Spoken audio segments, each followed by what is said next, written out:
महाराष्ट्र में मचा महाघमासान, अजीत पवार की राह हुई आसान। सड़कों पर सीएम अजीत पवार के पोस्टर, शरद पवार एनसीपी तोड़ने वालों पर भड़के। नमस्कार, मैं हूं आंचल सिंह और आप देख रहे हैं NMF न्यूज। अजीत पवार के मोदी समर्थन में बयान देने के बाद से ही कई कयास लगाए जा रहे हैं कि वो बीजेपी में शामिल होने जा रहे हैं। वही खबर ये भी आई कि अजीत पवार का सीएम बनने का सपना भी पूरा होने जा रहा है। इन कयासों के बीच ही अजीत पवार ने बयान देते हुए ये कह दिया कि मैं 100% महाराष्ट्र का सीएम बनना चाहता हूं और इसके लिए एनसीपी 2024 के विधानसभा चुनाव का इंतजार करने के बजाय अभी भी मुख्यमंत्री पद पर दावा कर सकती है। अब जैसे ही अजीत पवार ने यह बयान दिया, उसके बाद हड़कंप मच गया। पवार से जब इस पर सवाल पूछा गया कि क्या अजीत पवार एनसीपी विधायकों के साथ बीजेपी में जा रहे हैं, तो फिर इस पर पवार ने जवाब देते हुए ये कह दिया कि कल अगर कोई पार्टी यानी कि एनसीपी को तोड़ने की कोशिश कर रहा है तो ये उसकी रणनीति है। यदि हमें कोई रुख अपनाना पड़ा तो हम सख्त से सख्त रुख अपनाएंगे। हालांकि इस मुद्दे पर आज बात करना उचित नहीं है क्योंकि हमने इस पर अभी तक कोई चर्चा नहीं की है। तो आपने देखा किस तरीके से शरद पवार ने अजीत पवार को ये चेतावनी दे दी है कि अगर वो पार्टी तोड़ते हैं तो फिर सख्त कार्रवाई के लिए वो तैयार रहें। अब आपको बता दें कि अजीत पवार काफी दिनों से नाराज चल रहे हैं। कुछ महीने पहले ही उनके मंच की तस्वीरें भी सामने आई थी, जहां अजीत पवार मंच से उठकर चल पड़े थे क्योंकि उनका भाषण जो था वो शरद पवार के फौरन बाद नहीं बल्कि अंतिम में रखा गया था, जिससे कहा यह गया कि वो नाराज हो गए और भरे मंच से उठकर चल पड़े। और अब शरद पवार और अजीत पवार के बीच मनमुटाव की खबरों के बीच अजीत पवार के समर्थकों ने पोस्टर बैनर भी लगा दिए हैं। जी हाँ, महाराष्ट्र में अजीत पवार के सीएम वाले पोस्टर लग गए हैं। पोस्टर पर लिखा हुआ है भावी मुख्यमंत्री अजीत पवार, जो कि आप देख सकते हैं।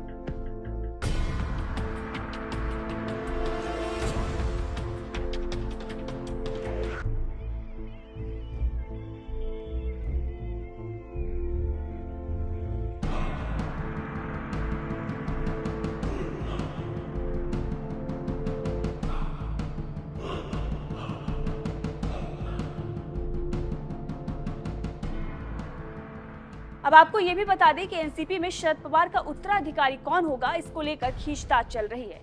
खबरों की माने तो बताया ये जा रहा है कि सुप्रिया सुले और अजीत पवार के बीच मनमुटाव है और शरद पवार से अजीत पवार की अनबन भी इसी वजह से है।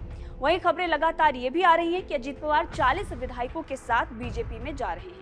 दावा ये भी किया जा रहा है कि शिंदे की सरकार 15 से 20 दिन में गिर जाएगी। लेकिन जिस तरीके से अजीत पवार के पोस्टर बैनर लगने शुरू हो गए हैं, बताया जा रहा है कि जल्द ही अजीत पवार सीएम बन जाएंगे। तो जिस प्रकार से घमासान मचा हुआ है, शरद पवार सीधे तौर पर चेतावनी दे रहे हैं, लेकिन अजीत पवार के समर्थक जो हैं वो भी अब सड़कों पर आ गए हैं और सड़कों पर जाकर अजीत पवार का समर्थन कर रहे हैं और उनके पोस्टर बैनर भी लगने शुरू हो गए हैं। बहरहाल इस खबर को लेकर आपका क्या कुछ कहना है, कमेंट करके जरूर बताइएगा। और जाते जाते आपको सुनाते हैं एकनाथ शिंदे का वो बयान जो काफी वायरल हो रहा है महाराष्ट्र के इस वक्त की राजनीति पर। इसी पहली बात मैं बताऊंगा, जो आदरणीय प्रधानमंत्री मोदी जी के बारे में कल जो अपशब्द निकाले गए कहां पर जलगांव में, वो बहुत ही निंदाजनक है। देश के प्रधानमंत्री मोदी जी ने अपनी लोकप्रियता सिर्फ देश में नहीं दुनिया भर में उनकी लोकप्रियता एक नंबर पर है।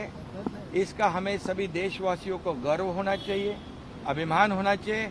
लेकिन वैयक्तिक जो द्वेष भावना कल के भाष्य में दिखाई पड़ रही है, ये हमारे बाबा साहेब ठाकरे जी की संस्कृति नहीं हो सकती है। ये जिनकी पैरों तले जमीन खिसक चुकी है वो ऐसी भाषा यूज कर रहे हैं, ये निंदाजनक है। ये इसका निषेध जितना करे उतना कम है। और इस राज्य में हमेशा संस्कृति, ये परंपरा जो उसका रखरखाव या उसकी मर्यादा का पालन हमेशा किया हुआ है। लेकिन वैयक्तिक आरोप करके मोदी जी के परिवार के बारे में और उनके बारे में जो अपशब्द कहे हैं, उनका तो परिवार पूरा देश है। ये देश की जितनी 150 करोड़ जनता उनका परिवार है। ये हम लोगों ने देखा है, जब उनकी माताजी का देहांत हुआ था, उन्होंने देहांत होने के बाद, अंत्यविधि होने के बाद तुरंत हमारी खुद की जिम्मेदारी को अहम महत्व दिया था, प्राथमिकता दी थी। ये लोग भूल गए हैं और इसलिए इनकी निंदा जितनी करे उतनी कम है। शरद पवार साहब का जो बयान आया, शरद पवार का जिस तरीके से बयान आना महाराष्ट्र की सियासत के लिए कैसे, महाविकास आघाड़ी के लिए?